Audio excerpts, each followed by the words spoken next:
ప్రత్యక్ష హోదాకి పోరాటం చేస్తా అన్నవాడు ఈ రోజు పాపం ప్రతిపక్ష హోదాని అడుక్కునే స్థాయికి దిగజారిపోయావు నువ్వు జగన్ రెడ్డి.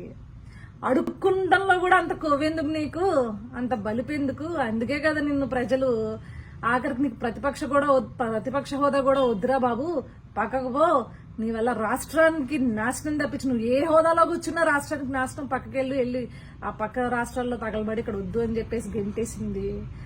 మళ్ళీ పోటుగాడంటే ప్రతిపక్ష హోదా ఇస్తేనే అసెంబ్లీకి వస్తాడంట. అసెంబ్లీకి వచ్చి ఏం బీకే లాస్ట్ 5 years ఏం ఓడబీకారు? అధికార పక్షంలో ఉన్నప్పుడు మీరు ఏమన్నా ఓడబీకింది ఉందా? అందులో బూతులు తిట్టుకోవడం తప్పించి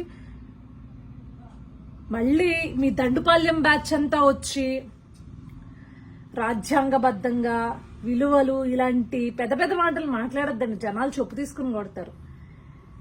నీ నియోజకవర్గం కోసం, నీ నియోజకవర్గ అవసరాల కోసమో, లేకపోతే నీ రాష్ట్రం నువ్వు అనుకుంటే కనుక ఆ ప్రజల అవసరాల కోసమో ఇదిగోండి ఈ సమస్య ఉంది, దీన్ని పరిష్కరించాలి మీరు అని చెప్పేసి అక్కడ అధికార పక్ష నేత, పార్టీ నేత తెలియజేయడానికి నువ్వు అసెంబ్లీకి రావాలి.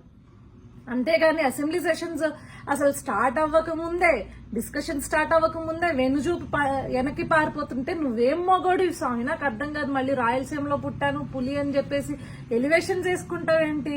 నీ నియోజకవర్గ ప్రజల అవసరాల కోసం నువ్వు వచ్చి మాట్లాడాలి. వాళ్ళందరూ ఓట్లేసినందుకు ఏదో పెద్ద నేను ఓడబీకేన్ రాష్ట్ర ముఖ్యమంత్రిగా అని చెప్పేసి ఒక 11 సీట్లు తెచ్చుకున్నావు కాబట్టి ఆ 11 సీట్లలో ఉండే ఆ 11 నియోజకవర్గాల్లో ఉన్న ప్రజల అవసరాల కోసం మాట్లాడాలి.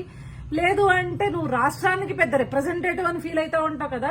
నీకు నిజంగా రాష్ట్ర ప్రజల మీద కన్సర్న్ ఉంటే కనుక రాష్ట్ర ప్రజల కోసం వచ్చి నువ్వు దమ్ముంటే నీకు ఒక్కడికి సీట్ ఇచ్చినా వచ్చి నువ్వు ఒక్కడికి నీ ప్లేస్ లో నుంచుని ఇది అని చెప్పేసి నీకు నిజంగా ప్రజల కన్సర్న్ ఉంటే మాట్లాడాలి. ప్రజల మీద కన్సర్న్ ఉంటే అబ్బే ముందే మనకి హోదాలు కావాలి, ప్రోటోకాల్స్ కావాలి, ఇవన్నీ కావాలి మనకు అనమాట. అవి ఉంటేనే మనం వస్తాం. లేకపోతే రాష్ట్ర ప్రజలు ఏమైపోతే నీకెందుకు, నీ నియోజకవర్గంలో ఉన్న ప్రజలు ఏమైపోతే నీకెందుకు?